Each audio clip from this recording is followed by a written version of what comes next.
Book soul academy में आपका पुनः स्वागत है। मैं प्रोफेसर CM मिश्र आपके सामने उपस्थित हूँ और आप जैसा कि जानते हैं India and the contemporary world यानी भारत और समकालीन विश्व नामक पुस्तक की स्टडी प्रिस्क्राइब्ड है आपके सिलेबस में कक्षा 9th के लिए।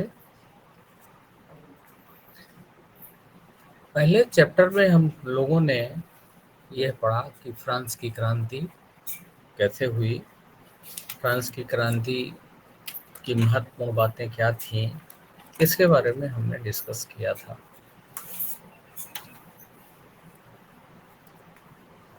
लिबर्टी, इक्वलिटी एंड फ्रेटर्निटी, स्वतंत्रता, समानता और भ्रातृत्व का नारा फ्रांस की क्रांति का था।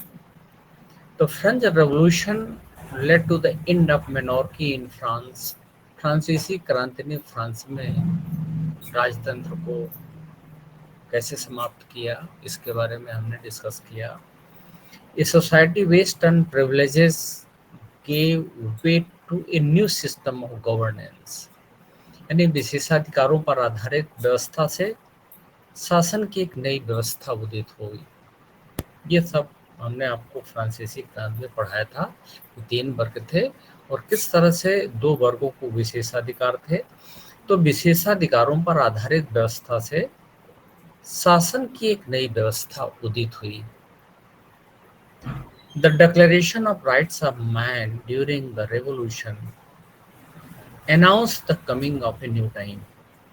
ये जो मानव अधिकारों की घोषणा हुई थी, यह एक नए युग का सूचक थी। ये भी आपने जाना। फ्रांस की क्रांति में आपने ये भी जाना कि equality became part of new language of politics. समानता राजनीति की एक नई भाषा का हिस्सा बन गई। तो जो फ्रांस की क्रांति हुई, फ्रांस की क्रांति के बाद मैंने आपसे socialism in Europe and Russian revolution पर बातचीत किया था। पिछले लेक्चर में मैंने socialism in Europe and Russian revolution के बारे में आपसे डिस्कस किया था। मैंने आपसे डिस्कस किया था कि किस तरह से सोशलिज्म यूरोप में आया। Ruling monarch tsar Nicholas second gave up power. हम फ्रांस जब रूस की क्रांति पढ़ेंगे तो ये पाएंगे कि वहाँ का जो शासक है जार निकोलस सेकेंड, किस तरह से उसको पद से हटा दिया जाता है। The Russian revolution shot to change society in different way. जिस तरह से फ्रांस की क्रांति में परिवर्तन आया था, थोड़ा सा ये डिफरेंट वे है इसका समाज में परिवर्तन का। It raised question of economic equality. France की क्रांति ने समानता की बात कही थी, सामाजिक समानता की बात कही थी, लेकिन रूस की क्रांति इकोनॉमिक इक्वलिटी की बात कर रही है और जो किसान और श्रमिक थे उनके अच्छाई की बात कर रही है, उनके अच्छे जीवन की बात कर रही है। रूसी क्रांति ने जो परिवर्तन का एक नया तरीका गढ़ा, नया तरीका गढ़ने का प्रयास किया, वो नया तरीका था आर्थिक समानता और मजदूर और किसानों की बेहतरी का सवाल। The ideas of socialism, however, became part of anti-colonial movement in different countries। यानी समाजवाद का नारा विभिन्न देशों के उपनिवेशवादी विरोधी आंदोलन का हिस्सा बना।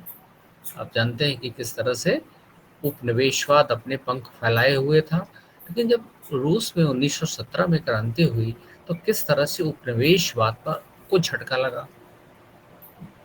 The Soviet union has broken up and socialism is in crisis. आप जानते हैं कि जो सोवियत संघ था उसका विघटन हो चुका है 90 के दशक में। But Through the 20th century, it has broken powerful force in the shaping of the contemporary world. Soviet संघ बिखर चुका है और समाजवाद अब संकट में है, लेकिन 20वीं सदी के पैमाने पर समकालीन विश्व का रूपाकार तय करने में यह सबसे शक्तिशाली ताकत था। तो हम लोग जो स्टडी कर रहे हैं, socialism in Europe and Russian revolution. कल मैंने आपसे या इसके पहले के व्याख्यान में आपको बहुत सारी इन्फॉर्मेशन दी थी और ये बताने का प्रयास किया था कि फ्रांस की क्रांति का यह फल हुआ कि जो समाज का जो ढांचा था कैसे बदलता दिख रहा है। ये जब सोशल चेंज कैसे हमें दिख रहा है, सामाजिक परिवर्तन का युग का क्या परिदृश्य है, और इस परिदृश्य का प्रभाव इंडिया में भी पड़ता दिख रहा है। राजा राम मोहन राय, डरेजियो, इन लोगों ने भी फ्रांस की क्रांति के बारे में बातचीत करनी प्रारंभ कर दी थी और सब जगह ये बातचीत हो रही थी। एक विचारधारा नहीं थी बल्कि कई विचारधाराएं थी। मैंने आपसे बताया था कंजर्वेटिव, लिबरल्स, रेडिकल्स, इनके बारे में मैंने आपसे बातचीत की थी। ये क्या है लिबरल्स की, उनकी क्या आइडियोलॉजी थी और रेडिकल्स क्या कह रहे थे, कंजर्वेटिव्स क्या कर रहे थे, इनके बारे में मैंने आपसे बातचीत किया था। मैंने आपको ये भी बताने का प्रयास किया था कि जो औद्योगिक क्रांति हुई थी, औद्योगिक क्रांति का क्या परिणाम निकला, क्या प्रभाव हुआ, और औद्योगिक क्रांति के फलस्वरूप जो मजदूर तबका था और जो उद्योग धंधों में काम कर रहा था उसकी स्थिति के बारे में मैंने आपसे जिक्र किया था। मैंने आपसे ये भी जिक्र किया था कि 1815 में जो यूरोप का पॉलिटिकल सिनेरियो बना वो किस तरह का था, इसके बारे में भी मैंने आपको डिस्कस किया। और मैंने ये भी बताने का प्रयास किया कि मैजनी वगैरह किस तरह से कोशिश कर रहे थे नेशनलिज्म की। तो ये सारी बातें जो हैं आ रही थी और किस तरह से यूरोप में समाजवाद आया, ये भी मैंने आपसे डिस्कस किया। मैंने आपको ये भी बताने का प्रयास किया कि रॉबर्ट ओवन ये इंग्लिश मैन है और किस तरह से इसने समाजवाद के क्षेत्र में काम करने की शुरुआत की, कैसे वो कोऑपरेटिव कम्युनिटी का गठन करता है और न्यू हार्मनी इन इंडियाना में कायम करता है। ये भी मैंने आपसे डिस्कस किया है।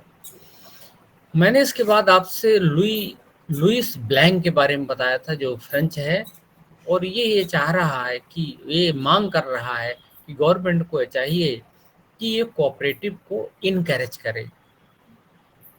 ये भी मैंने आपसे डिस्कस किया था।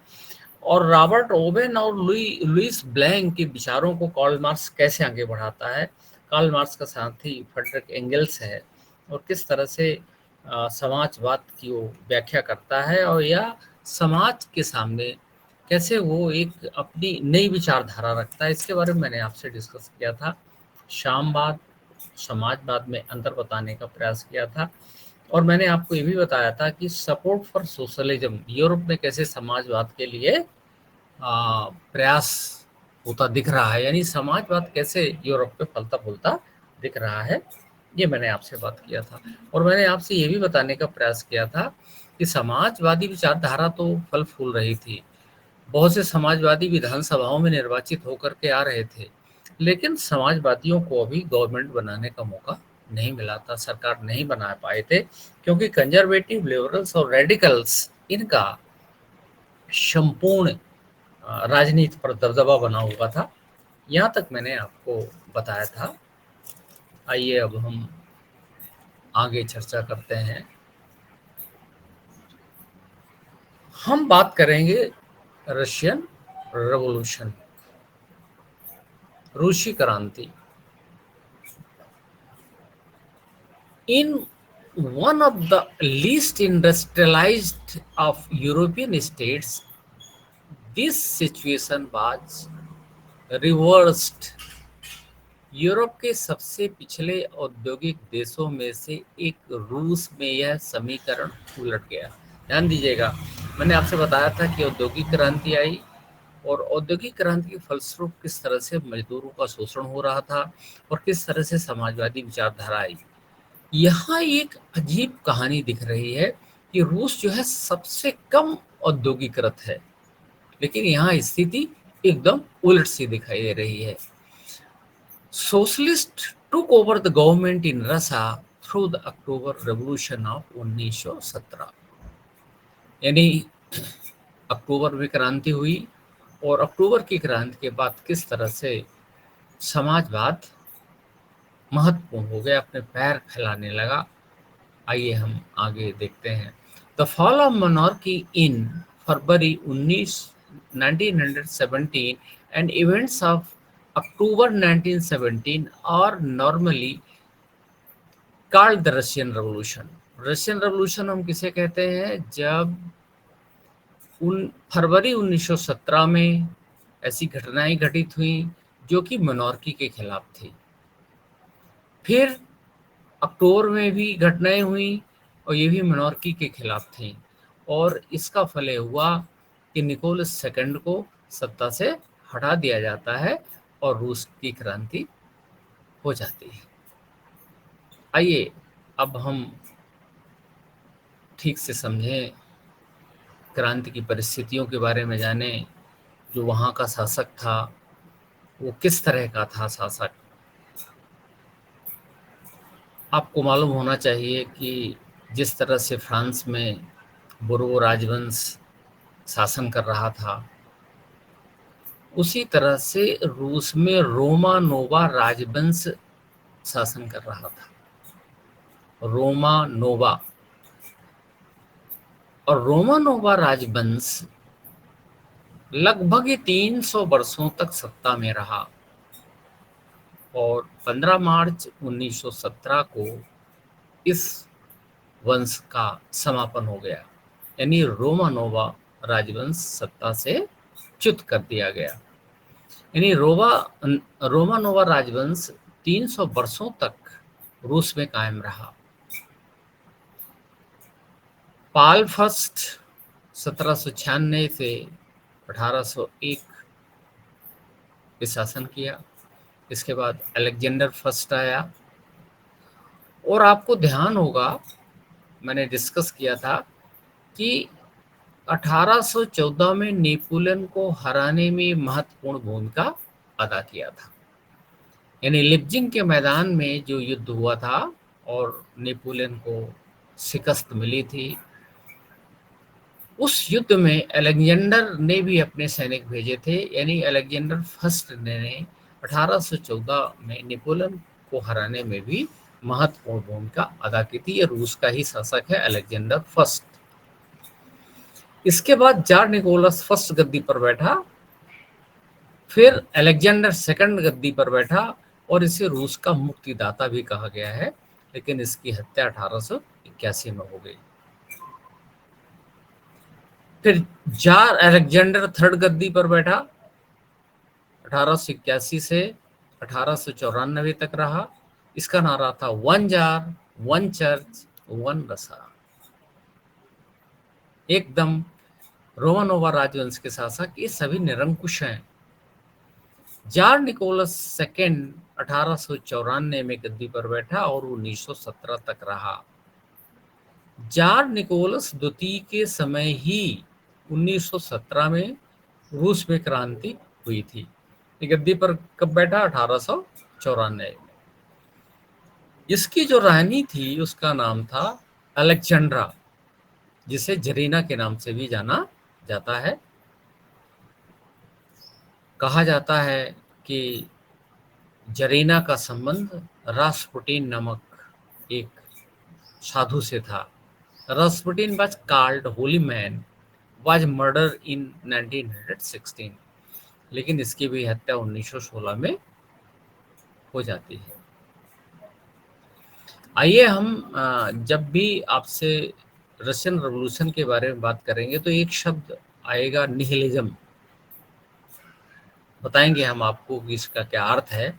अभी आप ये जानें कि निहिलिज्म वर्ड जो है सबसे पहली बार तुर्गनेव ने इसका प्रयोग किया था। इस शब्द का प्रयोग तुर्गनेव नाम के व्यक्ति ने किया था।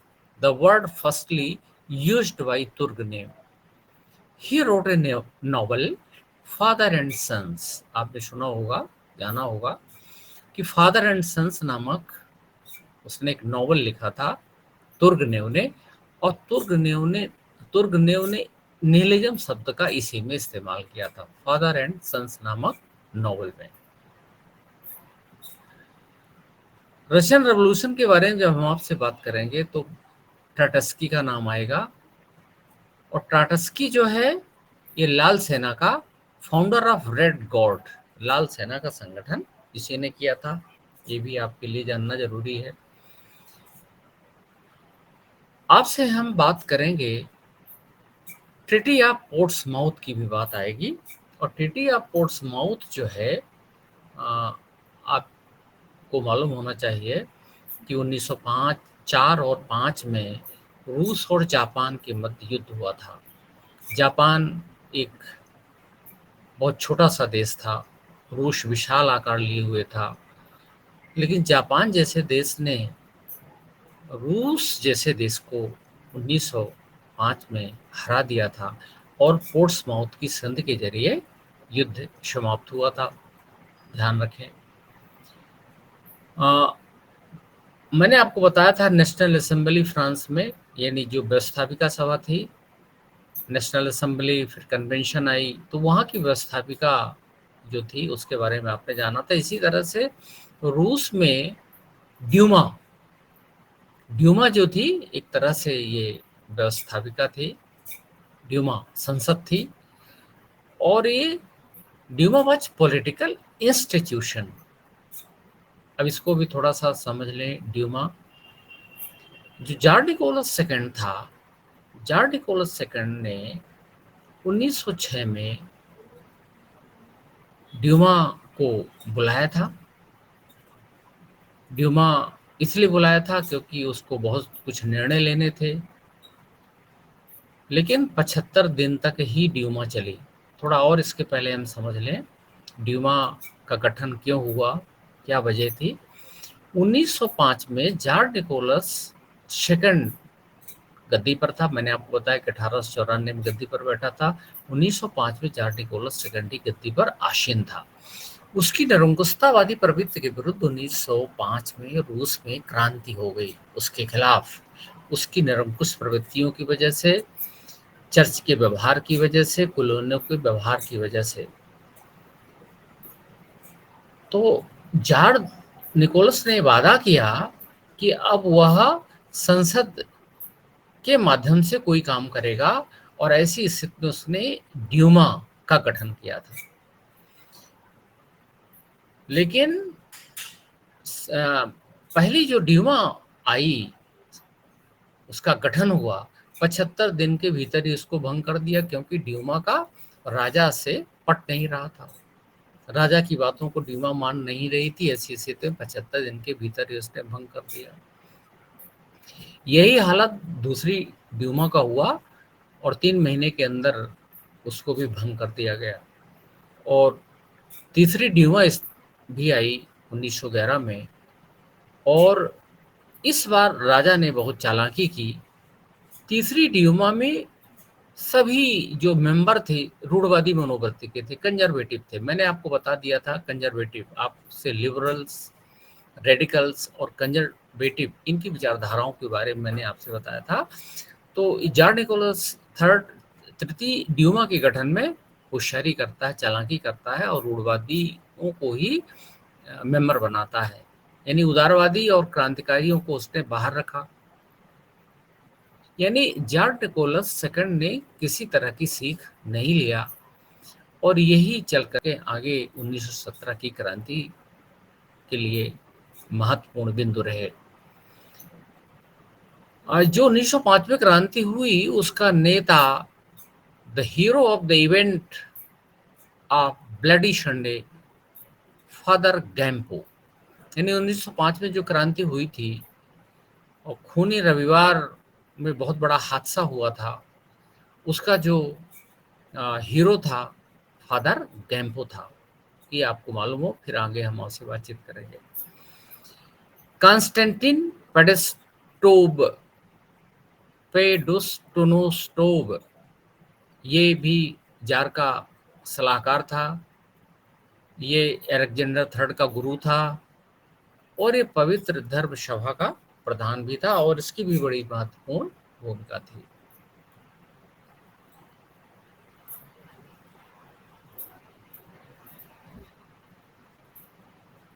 आइए देखते हैं।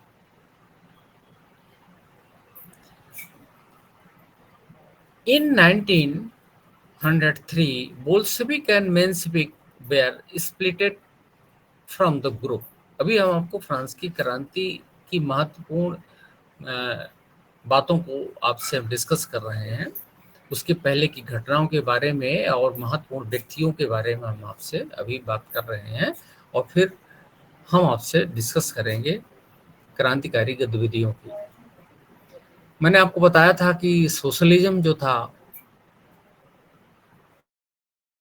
गति पकड़ लिया था।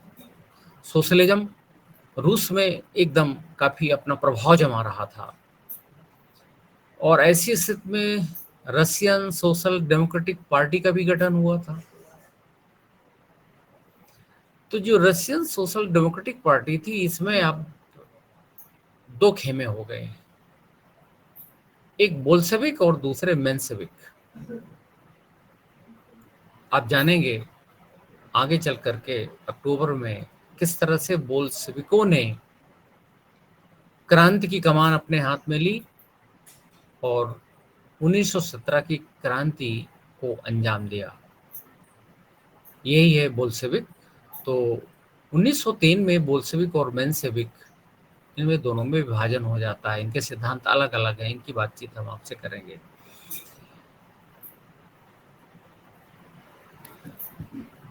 प्रिंस स्लॉप कौन था? Who was the leader of temporary government of March 1917? मैंने आपको बताया था, इसके पहले डिस्कस किया था कि रूस में दो क्रांतियां हुई हैं, एक फरवरी में क्रांति और दूसरी अक्टूबर में क्रांति। तो जो फरवरी में क्रांति हुई उसे हम ग्रेगोरियन कैलेंडर के जरिए उसे हम मार्च की क्रांति कहेंगे। तो जो राजा को गद्दी से हटाया गया, राजा के विरुद्ध जो संघर्ष हुआ था, उसमें प्रिंस लॉप नाम का व्यक्ति अस्थायी रूप से गवर्नमेंट का गठन किया था, इसको याद रखिएगा। और उसके साथ जो साथ दे रहे थे उस गवर्नमेंट में केरेंस्की, मिलोको और बुचको। आप क्रांति के दौरान एक व्यक्ति का नाम जानेंगे, लेनिन, व्लादिमीर इलिच उलयानोव। लेनिन बड़ा ही महत्वपूर्ण व्यक्ति है रूसी क्रांति का और 1870 में पैदा हुआ था और लेनिन ने 1917 से 1924 तक रूस की कमान को संभाला था और यही न्यू इकोनॉमिक पॉलिसी का जनक भी कहा गया है। लेनिन ने न्यू इकोनॉमिक पॉलिसी, नई आर्थिक नीति अडॉप्ट की थी और उस नीति का जो शुभारंभ था 1921 में हुआ था और वह पॉलिसी 1927 में यानी उसके बाद जारी रही, लेकिन 1927 में उसको समाप्त कर दिया गया। क्यों? क्योंकि कई तरह के संकट थे। फ्यूल क्राइसिस थी, सेल्स क्राइसिस थी, सीसर्स क्राइसिस थी और दुर्भाग्य से लेनिन 1924 में दिवंगत हो गया। Lenin died in 1924। उसके बाद स्टालिन सत्ता पर आता है और स्टालिन का जन्म 1879 में हुआ था और स्टालिन 1928 से 53 तक गद्दी संभाले रहा। इसके कार्यकाल की जो सबसे महत्वपूर्ण विशेषता है वह है first 5 year plan. First 5 year plan का ये जनक है, प्रणेता है और इसके जरिए उसने रूस का विकास किया। तो लेनिन के बाद जो महत्वपूर्ण व्यक्ति सत्ता में आया वो स्टालिन था। 1928 से 1953 तक लंबी अवधि तक ये रहा। फर्स्ट 5 ईयर प्लान को लागू करने वाला यही है। अभी मैंने आपसे जिक्र किया था रोमानोव राजवंश, इसका संस्थापक माइकल रोमानोव था और उसी के नाम पर इसका नाम पड़ा रोमानोव। पीटर उसका पौत्र था। 1682 में रूस का जार बना। सोफिया पीटर की बहन थी और 1682 से 89 तक सोफिया के हाथ में सत्ता थी और इन लोगों ने रूस के विकास के लिए बहुत सारे काम किए थे। मैंने अभी आपको बताया था निहिलिज्म वर्ड, निहिलिज्म, ये आप समझ लें ये क्या है। विध्वंसवाद सामाजिक सिद्धांत के रूप में, ये जो निहिलिज्म है ये विध्वंसवाद है, एक तरह से एक सामाजिक सिद्धांत के रूप में प्रकट हुआ। मैंने आपको बताया था कि शब्द का प्रयोग फादर एंड सन्स नामक नॉवल में तुर्गनेव ने प्रयोग किया है और यह कहा जाता है कि प्रगति का मार्ग सभी वर्तमान सामाजिक तथा राजनीतिक संगठनों को समाप्त करके ही प्रशस्त हो सकता है। यानी निहिलिज्म का एक कॉन्सेप्ट था कि प्रगति तभी आ सकती है, प्रगति जब हम वर्तमान सामाजिक और राजनीतिक संगठनों को समाप्त कर देंगे। ये विध्वंसवादी मनोवृत्ति का है, इसके बारे में भी आप जाने। वर्तमान मानकों एवं संस्थाओं को नष्ट करके ही नए मूल्यों की स्थापना की जा सकती है, ऐसा इनका मानना था।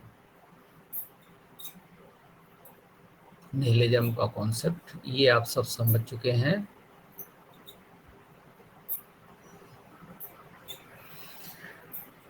अभी हमने आपसे बातचीत किया कि महत्वपूर्ण व्यक्तियों के बारे में, महत्वपूर्ण शब्दों के बारे में और महत्वपूर्ण शासकों के बारे में जो रूस में थे और जिन्होंने रूस को एक बड़ा आकार दिया था। अब आइए हम देखें द रशियन एम्पायर इन 1914, यानी रूसी साम्राज्य 1914 में उसका क्या स्वरूप था। आपको मालूम है कि प्रथम विश्व युद्ध 1914 में प्रारंभ हो गया था और रूस, इंग्लैंड, फ्रांस एक तरफ थे। In 1914, Tsar Nicholas II ruled Russia and its empire. जो जार निकोलस 1914 में शासन कर रहा था उसका एक बड़ा सा भूभाग था। आइए हम देखें। मॉस्को के साथ साथ besides the territory around Moscow, Moscow के आसपास पड़ने वाले भू क्षेत्र के अलावा जो आज का फिनलैंड है, लैटविया है, लिथुआनिया, इस्टोनिया, पोलैंड, यूक्रेन, आप जान रहे हैं यूक्रेन से संघर्ष उसका चल रहा है, अलग देश अब हो गया है, लेकिन उस समय यूक्रेन भी रूसी साम्राज्य के अंतर्गत था। बेलारूस, ये सभी रूसी साम्राज्य के अंग थे। फिर से, यानी मॉस्को के साथ साथ, मॉस्को के आसपास के इलाके के साथ साथ जो आज का फिनलैंड है, लटाविया है, लिथुआनिया है, इस्टोनिया है, पोलैंड है, यूक्रेन है, बेलारूस है, ये सभी रूसी साम्राज्य के अंग थे। यानी बहुत विशाल साम्राज्य था। रूसी साम्राज्य प्रशांत महासागर तक फैला हुआ था। यानी आज के मध्य एशियाई राज्यों के साथ साथ जॉर्जिया, आर्मेनिया, अजरबैजान, ये सब रूसी साम्राज्य के अंतर्गत थे। जो रूस का रिलीजन था, the majority religion was Russian Orthodox Christianity, वहाँ ऑर्थोडॉक्स क्रिश्चियनिटी थी जिसमें कैथोलिक, प्रोटेस्टेंट्स, मुस्लिम, बुद्धिस्ट ये सभी वहाँ रह रहे थे। आइए हम देखें उस समय की इकोनॉमी और सोसाइटी के बारे में, उस समय के अर्थव्यवस्था और समाज के बारे में। जिस तरह से हम लोगों ने फ्रांस की क्रांति के पूर्व समाज को पढ़ा था और समाज के ढांचे को पढ़ने के बाद यह पाया था कि किस तरह से समाज कई तरह से उसमें गड़बड़ियां थी, विसंगतियां थी, लोगों का आक्रोश था। आइए हम देखें कि जो रूस है, रूस की इकोनॉमी और सोसाइटी कैसे है। कहा जाता है about 85% of the Russian population earn their living from agriculture. ध्यान दीजिएगा, 85% रूस की जनता कृषि से अपना जीविकोपार्जन चला रहे थे। 85%, which in France and Germany, France में 40% एग्रीकल्चर से अपना काम चला रहे थे, जर्मनी में 50% अपना काम चला रहे थे एग्रीकल्चर से। लेकिन एग्रीकल्चर प्रोडक्शन से रूस के 85% किसान अपना जीविकोपार्जन चला रहे थे। About 85% of the Russian population earned their living from agriculture, which in France and Germany the proportion was 40 to 50%. Russia was a major exporter of grain. उस समय जो रूस था ये बहुत बड़े पैमाने पर अनाजों का निर्यात कर रहा था, एक्सपोर्टर था, भेज रहा था। Industry was found in pockets, कहने का मतलब उद्योग धंधे बहुत कम थे। मैंने शुरू में ही आपको बताया था कि यहाँ इंडस्ट्रियल रेवोल्यूशन की छाप बहुत कम दिख रही है रूस में, क्योंकि उद्योग धंधे वहाँ बहुत कम है। सारा का सारा काम जो है एग्रीकल्चर से ही हो रहा है। तो industry was found in pockets, उद्योग धंधे बहुत कम थे। Prominent industrial areas were Saint Petersburg and Moscow, जो महत्वपूर्ण इंडस्ट्रियल क्षेत्र थे वो पीटर्सबर्ग और मॉस्को में ही थे, जो भी थे। Many factories were set up in 1890s, यानी 1890 के दशक में कई फैक्ट्रियां भी खोली गई थी। Most industry was private property of industrialist, यानी ज्यादातर उद्योग जो थे वो निजी क्षेत्र के अंतर्गत थे और निजी क्षेत्र के उद्योगपति उसको संचालित कर रहे थे। Working day was sometimes 15 hours, और उन कल कारखानों में जो श्रमिक काम कर रहा था लगभग 15 घंटे उसको काम करने पड़ते थे। Workers were divided by skills, यानी जो फैक्ट्री में काम कर रहे थे जो मजदूर थे उनकी भी कई कैटेगरियां थी और उनके स्किल के आधार पर उनको अलग अलग वेतन भी दिए जा रहे थे, यानी काफी विभेद था। आइए हम देखें एक मेटल वर्कर्स क्या कहता है।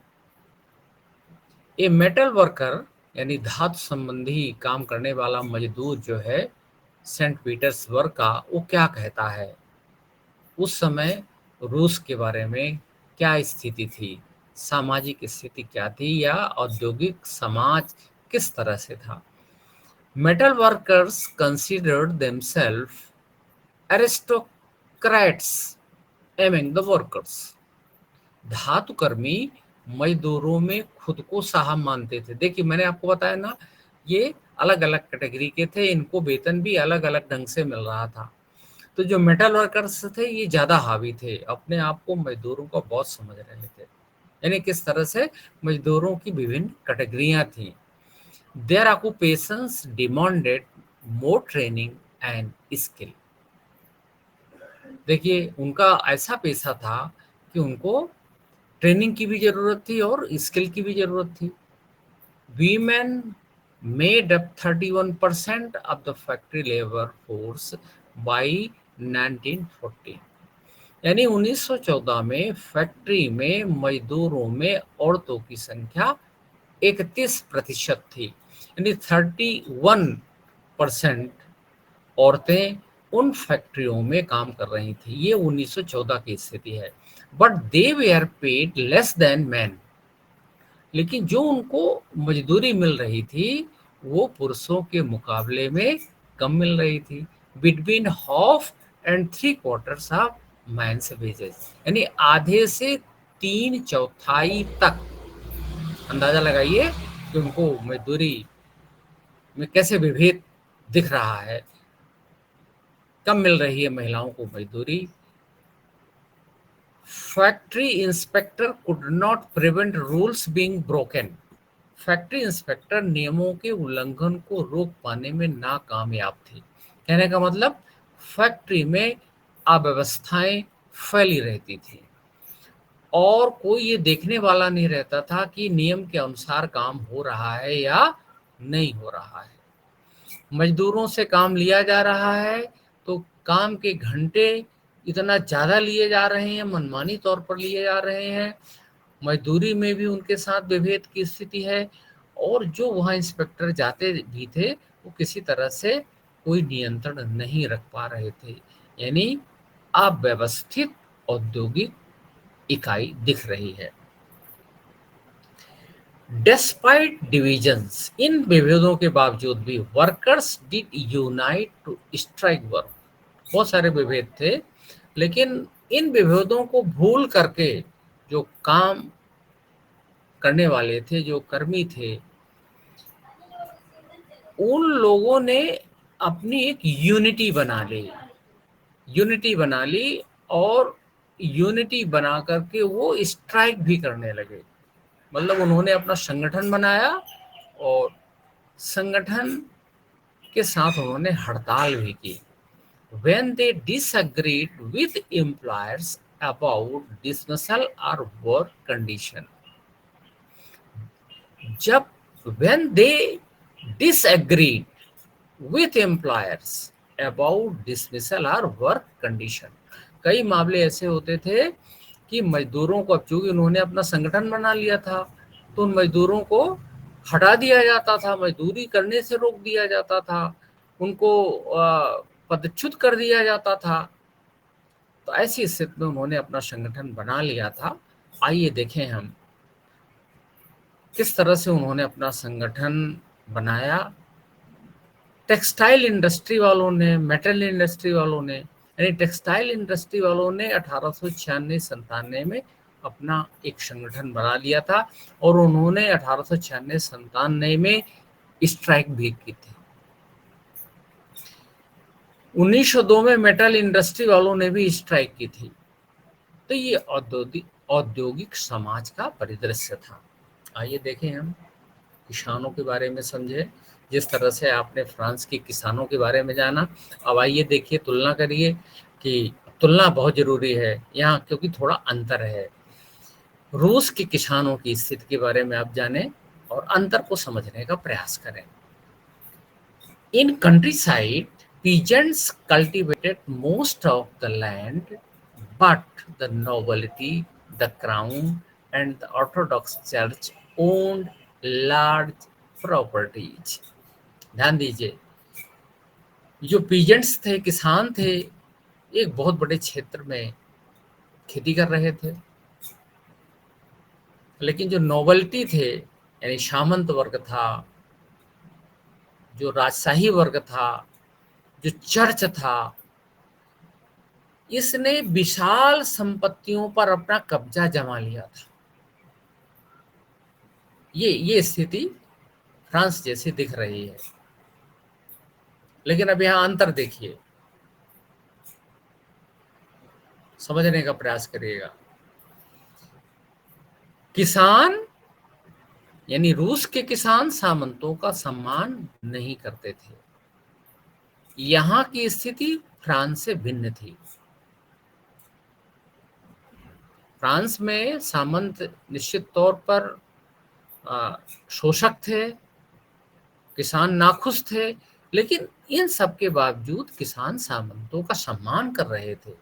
लेकिन रूस की स्थिति डिफर थी। रूस के किसान सामंतों का सम्मान नहीं करते थे। फ्रांसीसी क्रांति के दौरान ब्रिटेनी के किसान न केवल नवाबों का सम्मान करते थे, बल्कि उन्होंने नवाबों को बचाने के लिए बाकायदा लड़ाइयां भी लड़ी, यानी उनकी सुरक्षा का भी ख्याल किया फ्रांस के किसानों ने। लेकिन इसके विपरीत रूस में देखिए, रूस के किसान चाहते थे कि नवाबों की जमीन छीनकर किसानों के बीच बांट दी जाए। बहुधा, अभी मैंने आपको बताया कि अधिकांश भाग पर वो कब्जा किए हुए थे, बहुधा वह लगान भी नहीं चुकाते थे। फ्रांस में तो एकदम नहीं चुका रहे थे, जनसाधारण ही टैक्सेस दे रहा था। और रूस की स्थिति ये थी कि ये जो सामंत वर्ग वाले लोग थे, कुलीन वर्ग वाले जो लोग थे, बहुधा लगान नहीं चुकाते थे। कई जगह तो जमींदारों की हत्या भी की जा चुकी थी। आइए देखें, 1902 में दक्षिणी रूस में बड़े पैमाने पर घटनाएं हुई। 1905 में पूरे रूस में ऐसी घटनाएं हुई। रूसी किसान यूरोप के बाकी किसानों के मुकाबले एक और लिहाज से भिन्न थे। देखिएगा, फ्रांस के किसान के साथ ही साथ यूरोप के अन्य जो किसान थे उनसे ये एकदम थोड़ा हटके हैं। कैसे हटके हैं? यहाँ के किसान समय समय पर सारी जमीन अपने कम्यून कम्यून यानी मीर को सौंप देते थे, और फिर कम्यून ही प्रत्येक परिवार की जरूरत के हिसाब से किसानों की जमीन बांटता था। ध्यान दीजिएगा, रूस की स्थिति थोड़ा अलग दिख रही है। रूस के किसानों की स्थिति, यहाँ क्या होता था कि छोटे छोटे जो कम्यून होते थे, उनका जो हेड था वो मीर कहलाता था, और ये जो किसान थे वो उन मीरों को, उन कम्यूनों को अपनी जमीन दे देते थे, और कम्यून ही ये डिसाइड करता था कि कौन सा किसान कहाँ क्या खेती करेगा। ये थोड़ा अलग हमको दिख रहा है यहाँ का।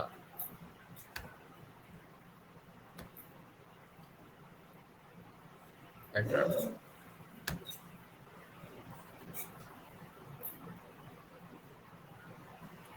तो देखिए, आपने अभी तुलनात्मक रूप से फ्रांस के किसानों के बारे में और रूस के किसानों के बारे में जाना। रूस के किसान किस तरह से अग्रेसिव हैं, जितने अग्रेसिव आपको फ्रांस के किसान नहीं दिखाई देते हैं। और ये व्यापक पैमाने पर 1902 में, 1905 में ऐसी घटनाएं घटित होती हैं, ये आपने जाना। आगे हम फिर आपसे बातचीत करेंगे। आज यहीं तक। Thank you.